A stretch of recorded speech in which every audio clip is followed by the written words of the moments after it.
Right, and we're back. And I think most people have returned. Excellent. Okay, so one of the things we're going to do is, and seeing I'm talking a bunch of time at the moment, I'll keep going through this stuff. If this is still interesting. Is this still interesting? Okay, you're taking notes, you're thinking about, because you're going to have to read a bunch of papers, and I'm hoping you'll use some of this overview in thinking about those. So, some things to be wary of and things to identify in papers you read. Extrinsic rewards. Right? When someone offers you something that is not intrinsically motivating and removes your intrinsic motivator to do something by applying an external motivator, like a game, this could have very negative effects. Right? So you see this in a lot of the things like Runkeeper and Zombies Run and fitness games, where I replace your natural desire to go for a walk or your natural desire to do something with an extrinsic motivator. Then your intrinsic motivator drops and you're doing it for the reward, and when the reward disappears, you just stop doing the whole thing entirely. Isn't that the problem with grades? This is a problem with grades, particularly when we gamify learning and we say the reason you read is only to learn, and the only reason you learn is to get grades. And so when you finish course, you think, oh, I never want to look at math again, because the only reason I was learning it was to do that grade, not because I found math interesting, but because I was extrinsically motivated by a grade to learn math. Right? And in fact, for some people, when that grade goes away, they're far less likely to pick up, to think about maths and use math, because it was this hassle that you had to do to get a grade. Right? So the one of the examples that has been a heavily studied one was motivating children to do drawings. Right? So you'll find this if you look up motivating art children money. You'll find this if you Google it. But the study said we take some kids, I think they're sort of 8 to 12-year-olds, and we'll pay them money every time they do a drawing. Right? We'll go into the school and there'll be art class, and we'll have one group of students who will pay every time they give us a drawing, we'll give them $1. Right? Another class will just leave them alone and just let them draw in their normal art class. And you do that, and yes, you find some change in behaviours. People create more drawings, the drawings become less complex as they try and work out what the minimum to get $1 is. Is a line. No, that doesn't give me $1. Okay, line with a circle. Okay, stickmen, right, I can get money for stickmen, so it's stickmen all the way. So they do change their behaviour, they do draw more. But then what you do is you do that, and they did that repeatedly for a few weeks, where they'd go into art class, they'd pay the money to do the drawing. And what they then measured was, you do that experiment, when you stop, 6 weeks later, you look at how much free time, how much time the children are spending in their free time drawing. So do you draw just because you like to draw? And the kids you had paid to draw are drawing much less than the kids who just drew because it was fun. Right? Because drawing is fun, it's nice to make stuff. But if you turn it into a job that you do, when you're off the clock, you do it much less. And that remained for, well, 6 weeks, and then months afterwards they did follow-ups, and it's still, that group was still depressed. They still had less drawing. Right? Now, this is why I feel actually one of the problems is tipping people for being nice to you. If you turn being nice into a financial transaction, where your waiter is nice to you because you're going to give them money, when they're off the clock and they no longer think you're going to give them money, they might actually be ruder to you than they would otherwise be. Right? Because you're no longer got a chance of having the extrinsic reward. Right? So this replacement of an intrinsic motivator or a social contract in society can be a problem. Right? So when you're making games, this means that things like rehabilitation games are okay, because you're saying, I'm trying to take you from something broken, I'm trying to fix it for a set length of time. So that motivator, when I remove the motivator, that's okay. Health games, where I want you to eat healthier for the rest of your life, making a game about eating healthy, what happens after the end of the game? Right? Do you gain more weight because you had an extrinsic motivator to do something. One of the things I think, and one of the links, Diet Bet. Did I put the link into Diet Bet in there? Did any of you go and have a look at Diet Bet? Have any of you risked your money on your diet? So if you look at Diet Bet, what it is let's say we were a pool of people and we all wanted to lose money. We all want to lose weight. So we all want to lose weight. So what we do is we each put in 1,000 krona into a pool, right? And we say everybody who loses 4% body mass after 4 weeks will take a share of the pool. And if you don't get your money. Right? And so the idea is if half of us lose weight, then we put in 1,000 krona, we each get 2,000 krona back. And the people who didn't lose weight lose their 1,000 krona. Right? So it's all kind of, Now, the problem is that if you're only losing weight because someone's paying you to do it, what happens when you're no longer playing that game? Do you just eat because, you weren't losing weight because you felt good about that you had changed your lifestyle? You were just doing it to achieve this particular extrinsic motivator, right? So the long-term value of these sort of things is a problem. What are the consequences of turning things into a game? Right? Now, we've turned learning into a game, and it probably actually has a fairly negative effect on some kids, particularly going through high school, where learning becomes this chore, it's a job, right? It's a thing they don't want to have to do, right? Because they're only doing it because they're being forced to. And so, if you turn things into games, you can have these negative consequences. You also can do some things like, if you turn some things into a game, because it's a game, we forget the real consequences of the actions we're taking. So drone pilots who treat drone strikes like a game don't necessarily think about the people that are dying every time they press the button. Right? So it's become a game, they're just trying to score points, and they forget what the consequences of those points are. Right? So this is kind of one of what are the consequences of what you're doing. Right? So if you just turn something into a game, you've got to worry about what follows on from that. Some people won't want games. Right? So when you read a research paper and they get a group of people, you have to be really cautious on that research methodology part of your sample group. Right? Because, for example, I use a whole bunch of gamification stuff in my first year game design course. Because I have students who want to learn game development, that probably works quite well, because they're all gamers.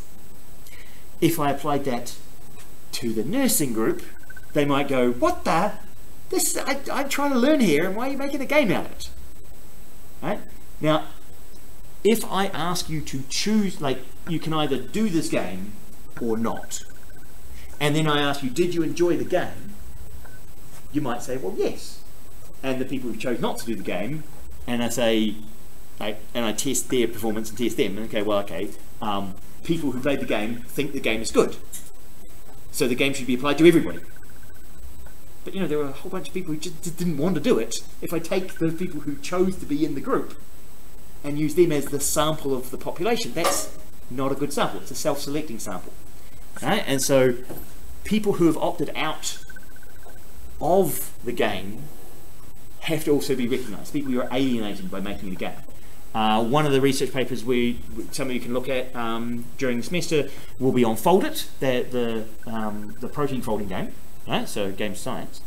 And one piece of research they did on it was, are you here for the social interaction? Was a question they asked of the players. But they sampled the players by going on the forums and asking the people who were on the forums if they wanted to participate in a survey. And one of the questions are you playing the game for the social interaction? And a high percentage of the players were.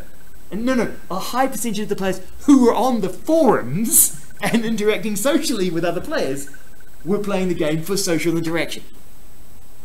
Which is because that's how you sampled them, right? So you've got to watch out that, are you actually finding the right people to ask the right question, right?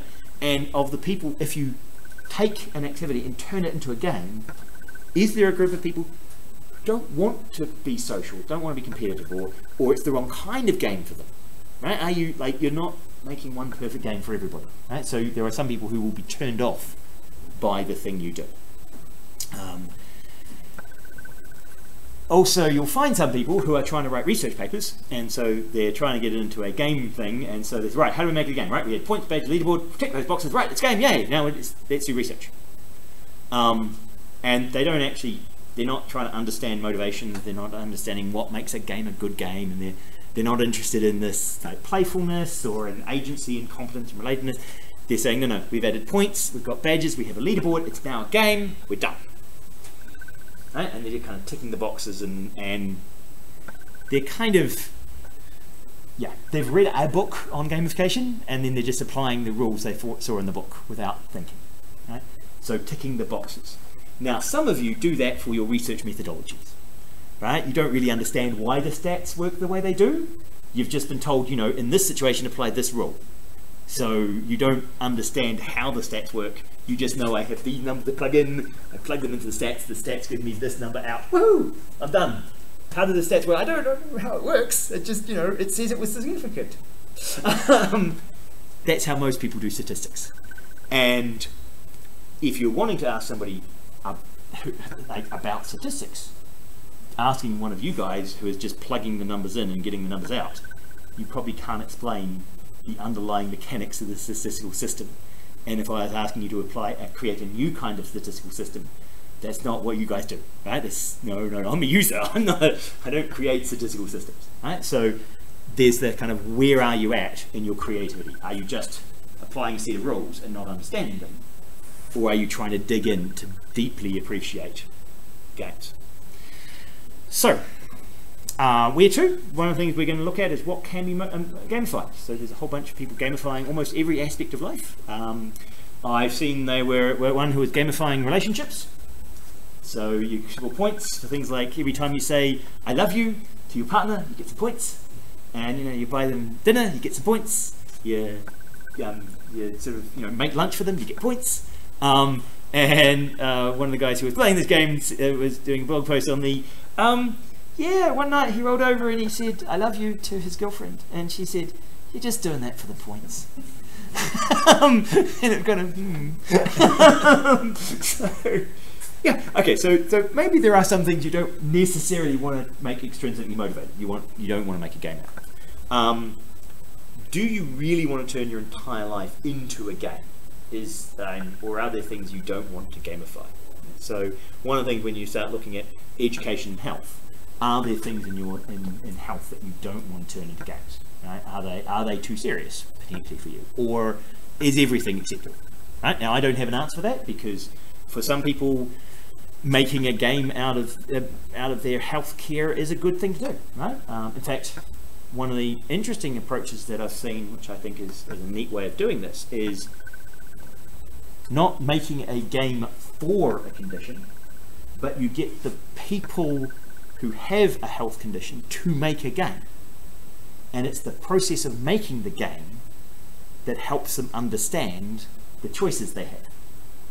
Right? So rather than giving them a game about their choices, right, of what kind of treatment they should have, or what are consequences of eating too much sugar when you've got diabetes, so rather than giving them a game where they get to play through the game, what you do is you make them build the game, build a board game, and explain the choices you have and what choices should be in the game. And in the process of making the game, they learn stuff. Right? So it's rather so that's kind of an interesting approach. So you don't actually make the game for them; you make them make a game, and it's that makes them learn. Right? So that's an interesting approach. Of course, we have Runkeeper, and there are vacuum cleaners. You can make your vacuuming into a game. I certainly know our little robot gives me a floor plan, and I can kind of see how much it's vacuumed. But you could make a game for your flatmates around vacuuming the floor, and if you're really Tom Sawyer about it, you can make them do the vacuuming all the time, because the vacuum gets so many points, and then you never have to. Toothbrushing. So you can buy toothbrushes,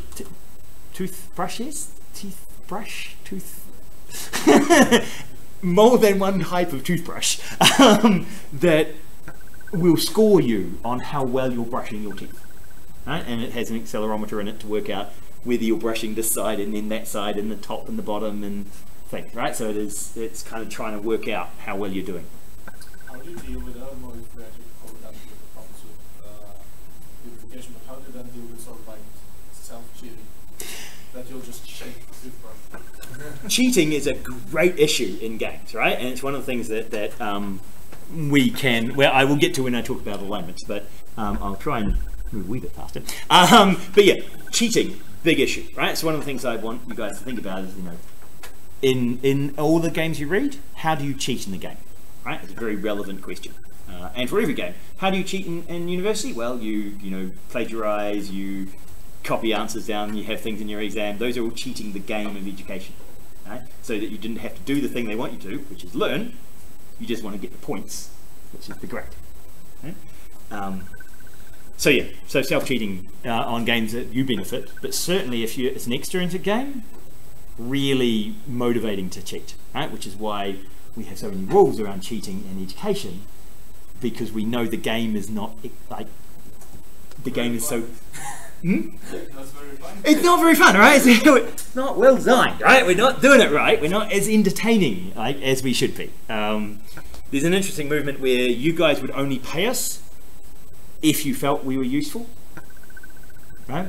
So I actually have a whole kind of theory on how I could gamify my teaching so that I get a share of your future income, but only if you choose to give it back to me rather than general education.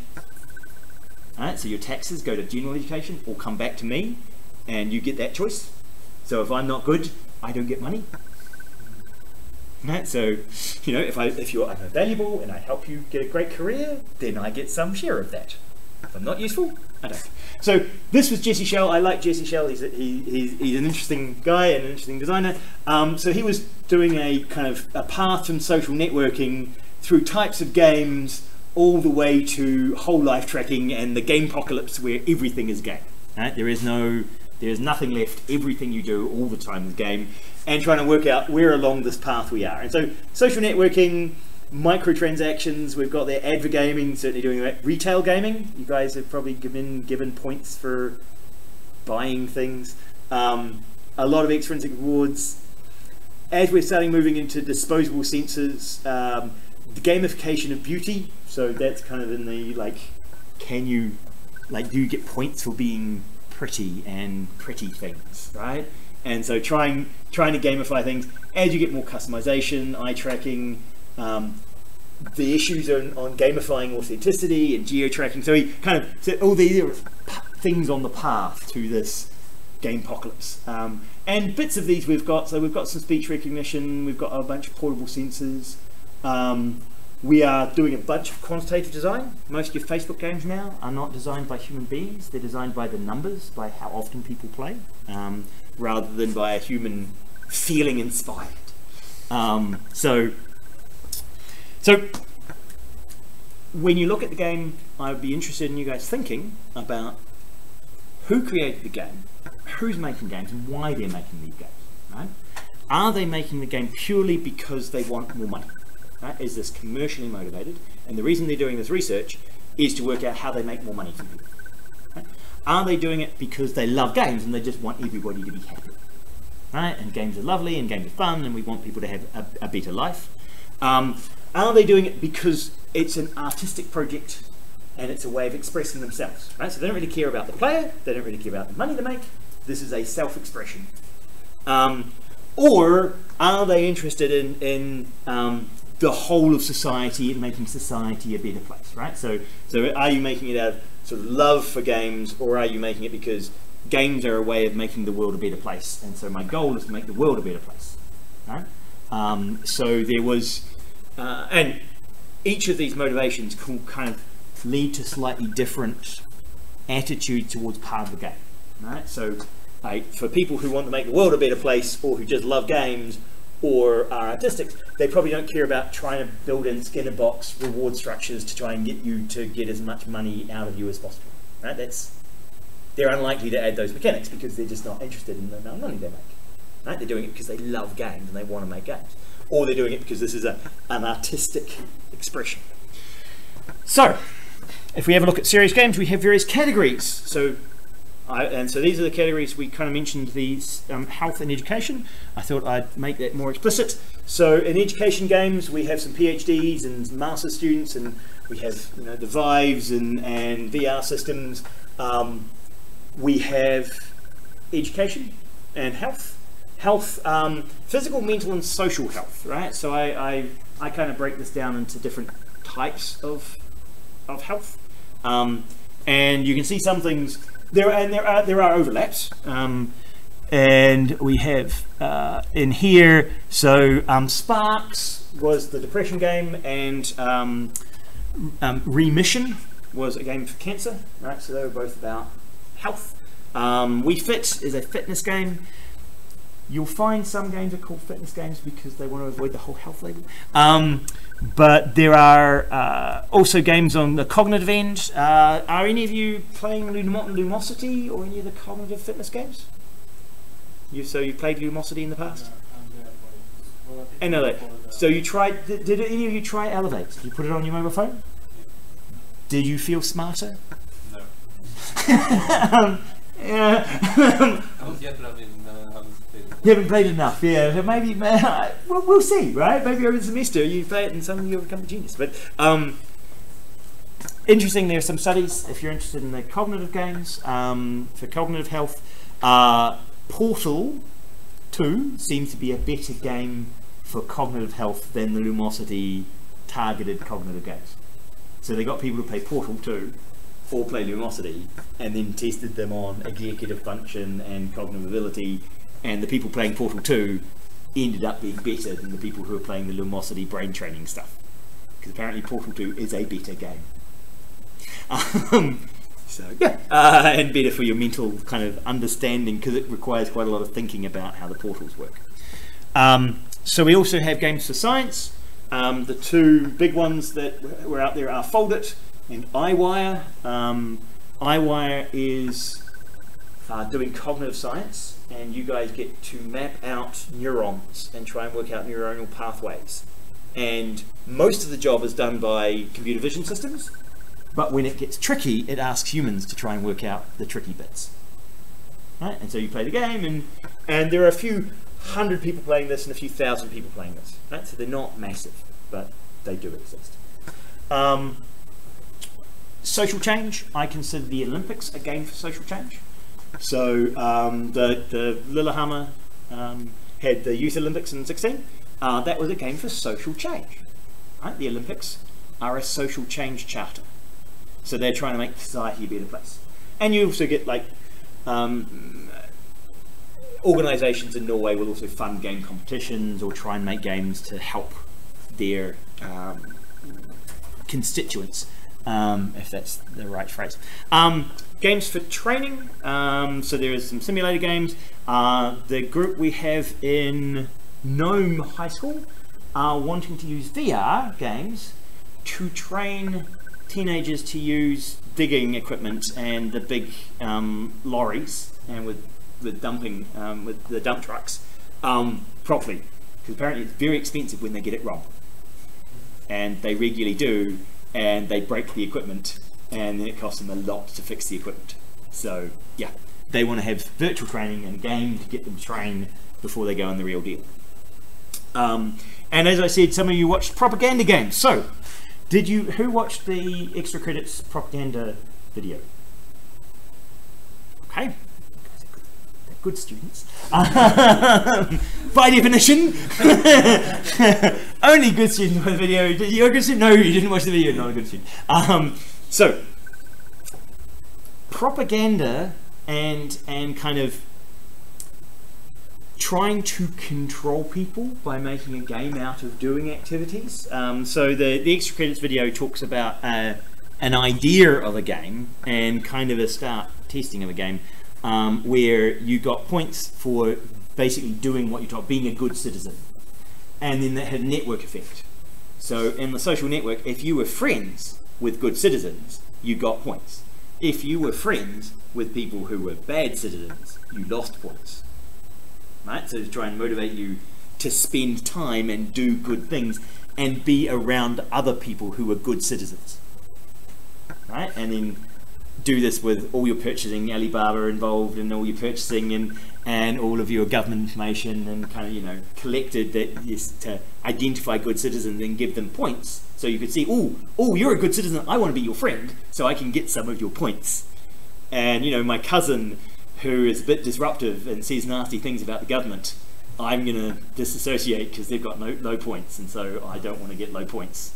And then tying this to preferential treatment for apartments, right? So when an apartment comes available, only people with a certain amount of points are allowed to rent it.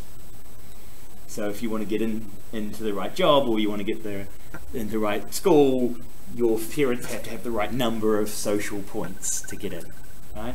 So yeah, quite mean kind of propaganda games.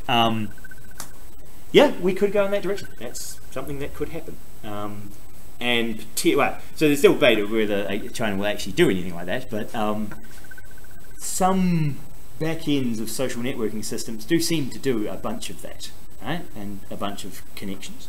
Advergaming, I commercially did some advergaming. It's fairly soulless stuff where you're trying to convince people to buy something while they play. Yeah, auto bingo, that was really quite depressing. Auto bingo, we were working for TV2, and they wanted to have magazine. Bizarrely, there's also, you know, those like really crappy magazines with all completely random stuff in them, right? You know, you can buy, you know, shower caps that have radios built into them and things, like, you know, random stuff you can buy magazine, right? You know, toe warmers or things. So they wanted to have that, but to get people to read through the advertising, they want to motivate them, so they wanted to have a game, and they wanted to have bingo, because they thought there was an overlap between the kind of people who would read those magazines and people who play bingo. So they wanted to have bingo games, and then when you turn pages, occasionally you'd find a token that would give you a new bingo board, and then the more boards you had, the more likely you to win something. Right? So the idea is you'd flick through looking for the tokens through the advertising until you found all the tokens, and you could play the bingo game. And so we made a bingo game, and then the client said, well, you know, it's on the computer. The computer knows all the numbers that are popping up, so why can't the computer spot all the numbers for the player, so the player doesn't have to do it? Kind of, well, that's not a game. That's press the number and then you watch your bingo board slowly fill up until you either win or not. And okay, well, feel like a game. That's just you press a button and wait to see if you win.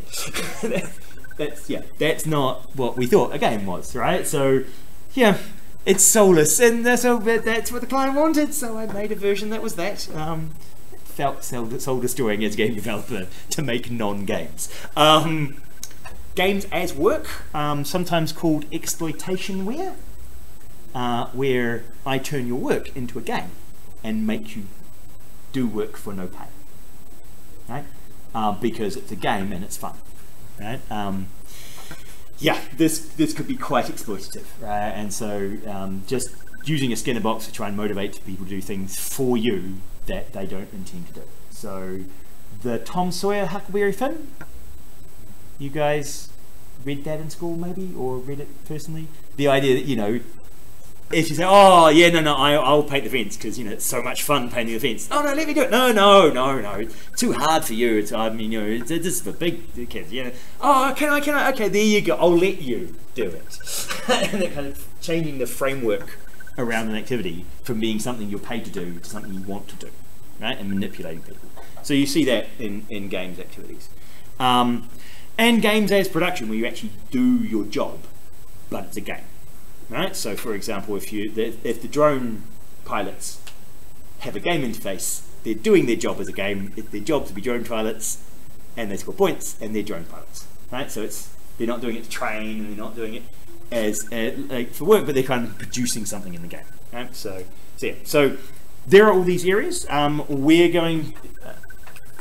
Most of you have shown an interest in doing health and education games, and so within health, I think we're going to look at physical, mental, and social, and within education, we can look at the different levels. So we can look at younger kids versus university versus high school, and we can also look at what you're trying to teach, right? Why is it a motivation that is the problem, right?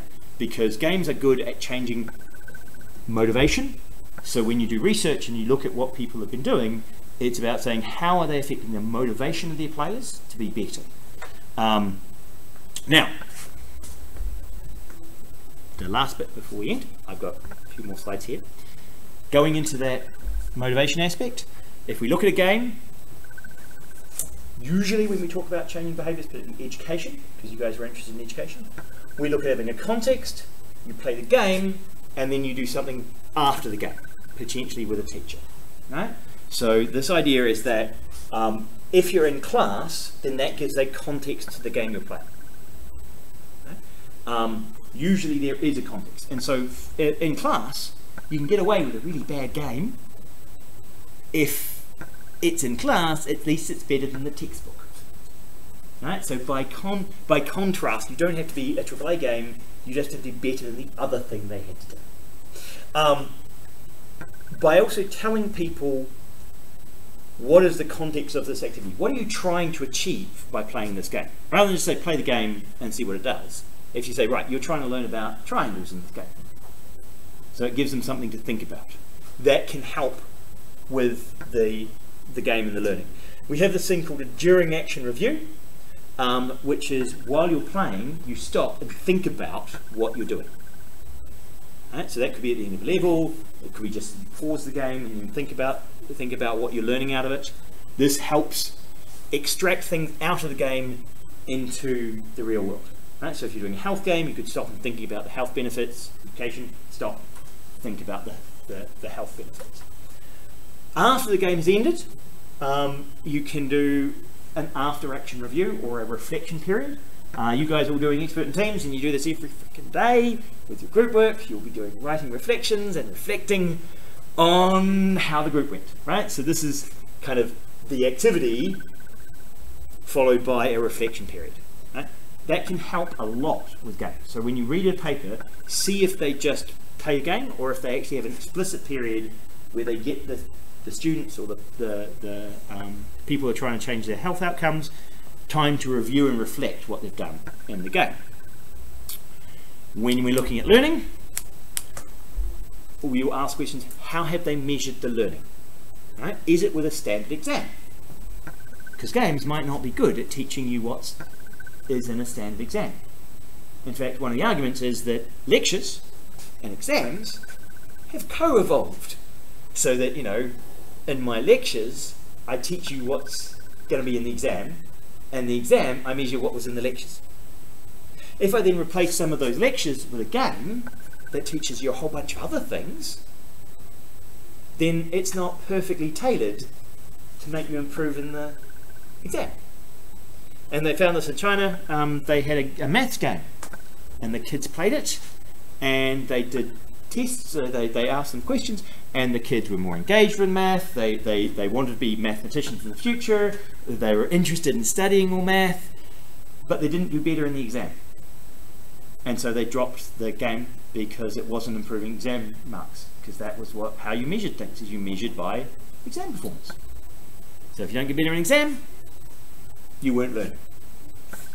Which is, yeah, a bit crazy. So also, what's important to learn? Right? What is the goal of your learning? What are you trying to measure? What do you want the person having played the game to learn? So in chemistry, do any of you recognize this?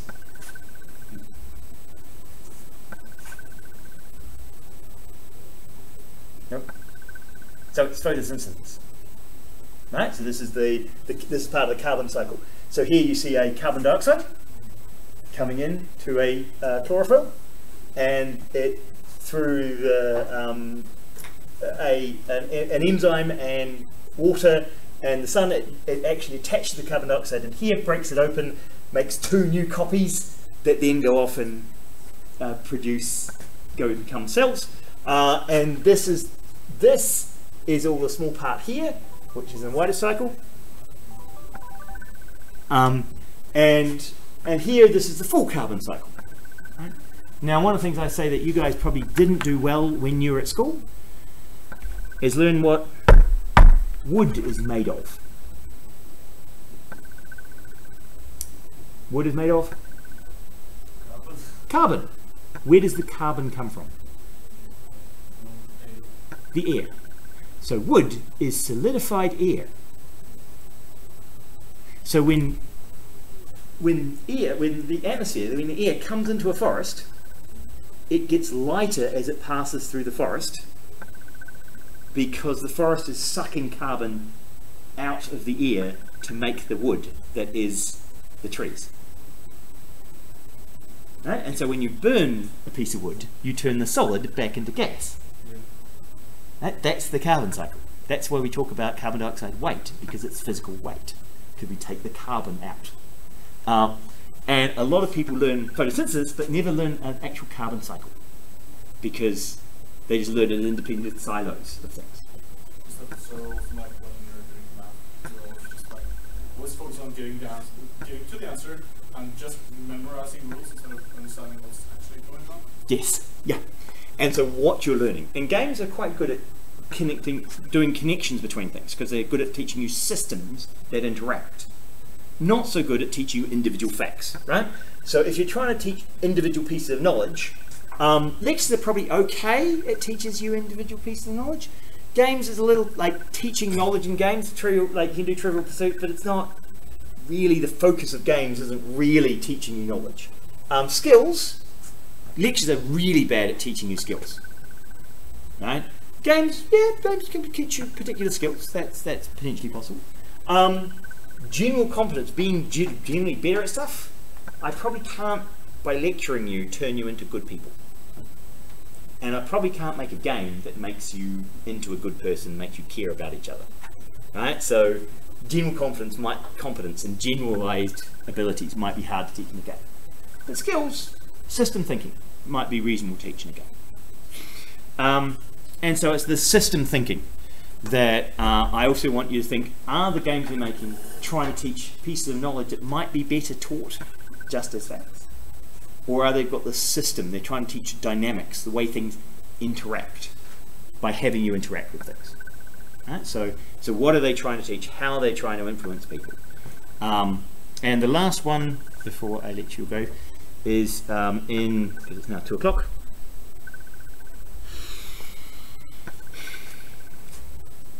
Transfer.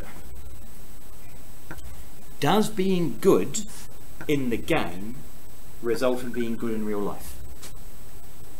Right? So if you've watched Star Wars, any of you seen Star Wars? You've seen Star Wars? Do you remember any geeky quotes from Star Wars? But there's one Han Solo says to Luke when he's training with the lightsaber, is good against droids is one thing, good in real life is different, right? So he's saying, the training doesn't transfer into real life, right? And that's a problem we have if you make a game. Am I good in the game, and does that transfer into being better in real life, right? So your cheating thing, if I cheat in the game, I might have maximum high score, but I'm still chubby because I put the run keeper on my dog and made my dog run around. And so, yeah, I'm the best runner. I got the best running stats, but I'm still overweight. So, does the skill transfer? If I make a game out of something, do I decouple the thing I'm testing from the real issue? Right. So one of the things they look at was antioxidants. You've all heard of antioxidants?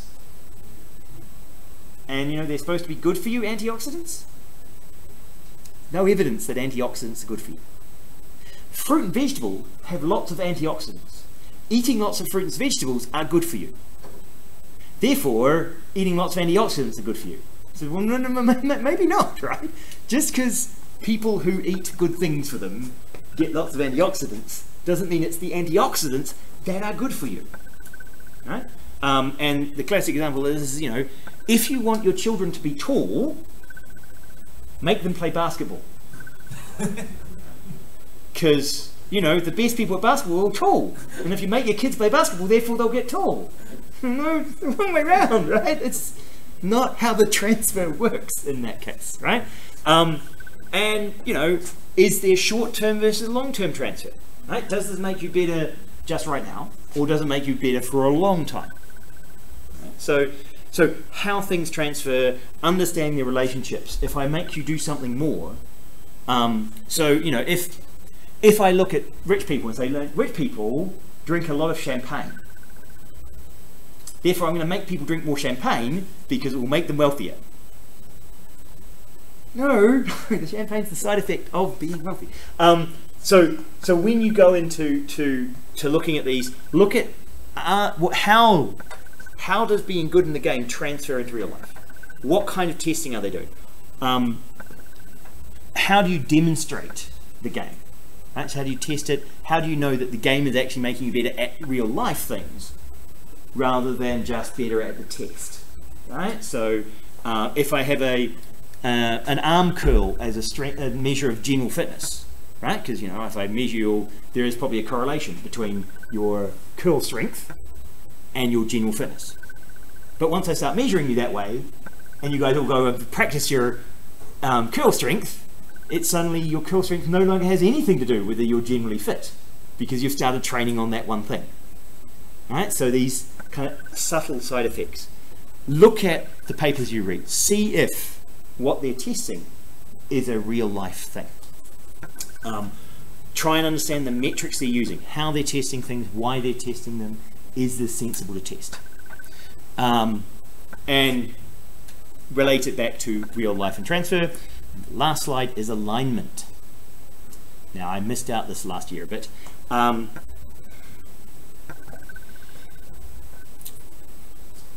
One of the things that I don't like about education is that we probably don't do alignment well. So what you learn in class might not be useful in the real world. Right? Maths, you probably all felt this at some point in a math class. You all felt I'm never going to use this bit of math. No alignment between the work I'm doing now and the work I will have to do in the future. When I'm buying 15 melons. When you plan on buying 15 melons and you need to divide them by 8 and... no, but if your game... If your game is designed and the game is designed around one particular axis, is being better at that thing aligned with what you're trying to achieve, right? Or are they orthogonal, right? And we'll often start trying to do something that's aligned, and then to make it more game-like, we kind of wander off and make it more fun, and we might lose the purpose of the game, right? So that's part of that transfer.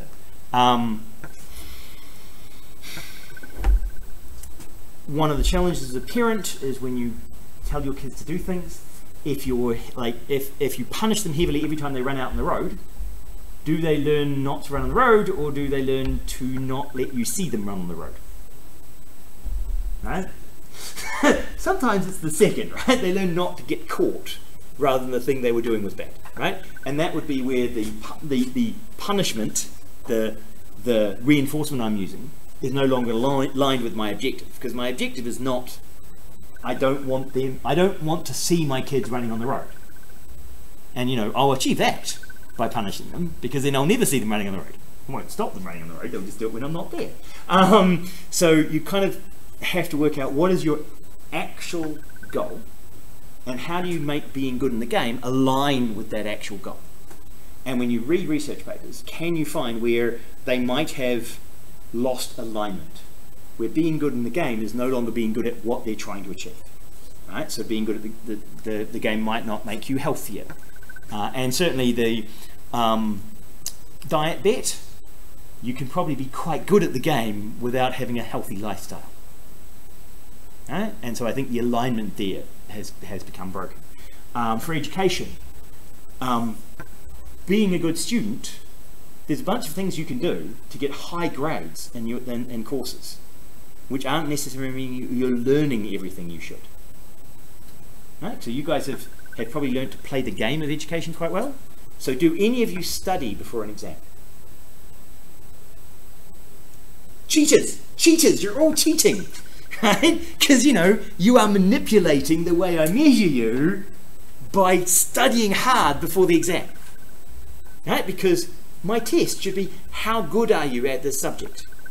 And if I allow you to cheat and maximize your ability for a specific day, how do I know that that measurement's a good measurement of you in 6 months' time? Right? If I measure you in like 3 months after the exam, how many of you will get the same grade? Right? Would you be confident to resit an exam and get the same grade 3 months later, at random, not knowing when you're going to be assessed?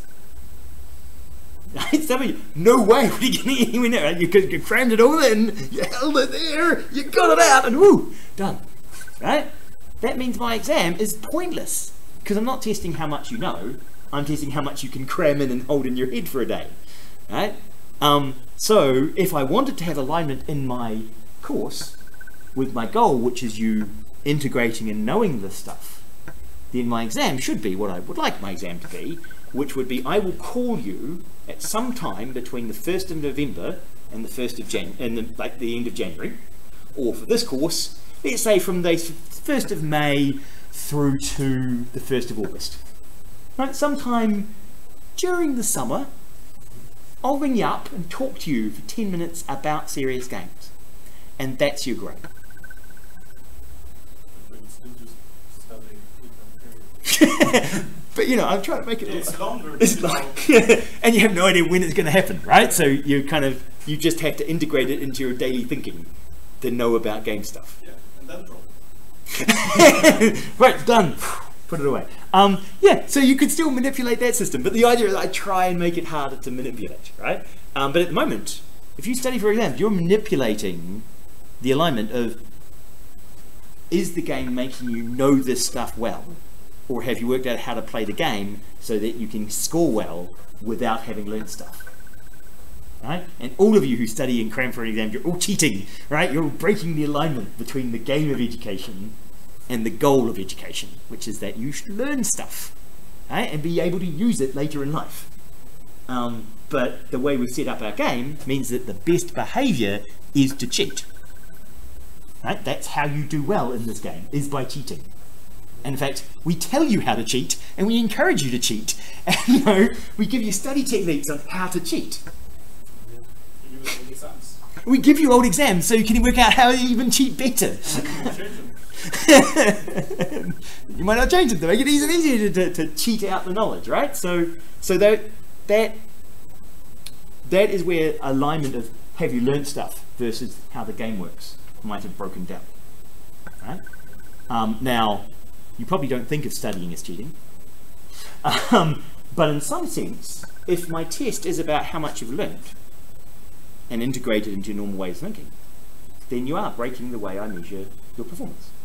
And so it makes the game harder. So I need to, if I wanted to have better alignment, I would need to change education so that that cramming of knowledge wasn't beneficial. In that case, you should also sort of open up to everything, because if you're not tested on a specific topic, or if you tested on specific topics that you don't know, then that's still not representative for what you've learned, because you might have learned like everything else. You've learned 90% of the course, but the test is on the 10% that you don't know. Yeah, yeah. So you need to actually start doing a wider assessment of people's general abilities, right? And in fact, what we should probably do is not give you a static grade of saying this is how good a game designer you are by measuring at the end of a game design course, or this is how much you know about serious games. It should be kind of a living grade that kind of every now and again there is a conversation, or your discussions about serious games get added to your serious game ranking of some kind. And so you can change your score by just doing the activity and being better, right? So you might be a terrible programmer at university, but then gone to a company, got a mentor, become a much better programmer. So your programming grade should go up because you're now a better programmer. It should be an accurate representation of your ability as a first year programmer. So you might get a C in first year, but by the time you get to third year, that's now an A, because that's what you would get now if you were tested on that stuff. Right? So rather than thinking of education as static measurements along a path, maybe they should evolve with you and you carry them forward, like you would in a game skill, where, you know, after level 1 you had certain levels of skill, but then by level 10 all of those skills have gone up because you've got better at them. So it doesn't matter what you were when you transitioned from level 1 to level 2. No. Why would we even look at that? You look at the skills you have now in the game, not the skills you had then. Right? So, but that's a radical change to the way you think about education. And games give you a chance to do that. Okay, so what I need to do is I need to post out to you guys topics for you to choose from and some papers.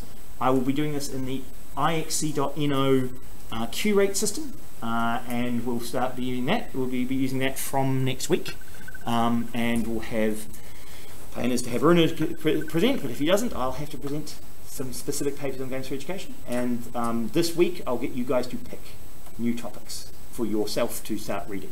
Okay, and we'll put in the schedule for when you'll give your presentations during the semester. Okay, but think back on this stuff. Try and remember some of the stuff. I'll have the link and the videos online, so you can. I can give you the link to the Prezi, so you can have a look and remember things. And when you start reading papers, think about alignment and motivations and how they're achieving things. Huh? Okay, so any questions around that? Yes? The dates for our presentation are going to be randomly assigned? We can choose. How do you want to choose? Should I randomly assign? I can randomly assign them, or I can give you doodle polls and you can try and sign up. I would like to try and sign up for... You'd like there's just 1 week in which I know I will not be able to. I would like to avoid it. Right. How do people like, do you want to be told when you're presenting, or do you want to choose? And should I say exactly when I release the doodle poll so you can sit there and go, boom, ha, I got my date. Should I roll a dice? Should I randomly rank you and send you emails one at a time? so you get notified at a random order. so I don't want to choose. You know, yeah, enough choice. I don't want to choose. So I'll probably do a doodle poll so we can actually choose your things, and we can negotiate afterwards if someone has kind of stolen your time. But yeah, so we can't have everybody going on the last day, because then, you know, it means there's no time, right? Okay. Any other questions? Somewhat this discussion we were supposed to have now, we will take next week, or this is gone? No, we'll take that next week, right? We'll take that at the beginning of next week. So we'll have a discussion around the stuff that you did online. But I wanted to get through all of this stuff, because this is the overview of things I want to think about when you're reading papers. And also maybe this will help you think about some of the stuff that you read and looked at. Okay? So you'll expect an email from me. So, okay? Any other questions? Are there, can you see education as a game? No, it has serious consequences. If you fail, you don't get the career you want. How would you change the game to motivate lecturers to be better? If you were designing a game, right, rather than having lecturers motivate students, how should students motivate lecturers? And what would that game look like? And how would you design that game?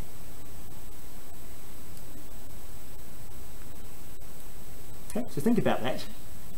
Think about how you motivate me. Is that just like removing the politicians? Well, that's kind of what Finland has done, right? They said, you know, educators are professionals and they want people to learn, and so just get out of their way and let them teach people. Yeah, and then everyone saw that and went, okay, well, we know in Finland everyone has a master's degree when they're teaching, so that's obviously what we should do. And then we should regulate everything. Yes, we should regulate everything and make them do masters, and tell them exactly what to do once they've got their masters. Just let more players to the game. More players to the game? Yeah, so you can get more feedbacks from us. Well, actually, so there is the potential of voting with your feet, right? So I know we've spoken. The more people are playing, the more people.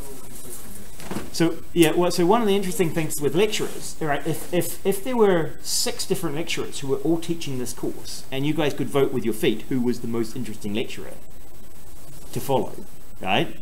Then there'd be competition of us, and if we only got paid by the number of students who attended our courses, then there would be internal competition. So competition would be one way of motivating. You'd probably find there'd be a bunch of lecturers who would do really, really badly and drive all the students away because they don't really want to teach. And they can't be fired anyway, so so it's tricky when there are other conditions, like, you know, if they can't be fired and they can drive students away. So one of my lecturers, friends at Otago, what he did is he gave out the first assignment in the introductory lecture to coming to the course, before the course, like the general one where you have the first kind of all the courses are together, you're introducing, welcome to NTNU. He gave out the first assignment due in the first lecture. So while people could still sign out of his course, he gave a hard assignment. So we were I don't want to do that. And everyone signed out his course, and he had no students. They were great, because he could just do research. So he was gaming the student system. But yeah, so no, sometimes you have to watch out that the lecturer might be gaming it for a whole different reason. Motivation to, he used outside motivation to make them not choose. Yes, he used an outside motivation of here's an exam, here's a test that you'll be graded on by the first lecture, to try and get them to go away. So that's why people so quickly with some what they're allowed to bring for the exam. Because there are a couple of courses that looks interesting. Oh, no, like calculus or anything like that. Yeah, no, I thought the bar exam where they for lawyers, the bar exam where they removed you weren't allowed to bring in Apple laptops, because the TouchSense bar, you could load it with whole essays, so that because it would predictive text and predictive sentence generation, you would load in whole essays into your touch bar, and then you'd start with the first word and then just go next, and it would dump from the auto sense what's the next most likely word in your whole essay into the exam as a way of cheating. So yeah, and there are some interesting cheats when you get to that level. But cool. Okay, so we'll see. I'll send you emails. I'll see most of you tomorrow anyway for Expert in Teams. And then the rest of you. We'll be in the game lab, and then some people will be moving downstairs and doing some interactions. Yeah, we won't. Yeah, so we'll start using the downstairs rooms as well. Okay, so see you tomorrow. Now, You were talking about. No, I was going to talk to you about the expertise teams. Yes, that's why I was pointing at you. Yes. So I will stop this. So.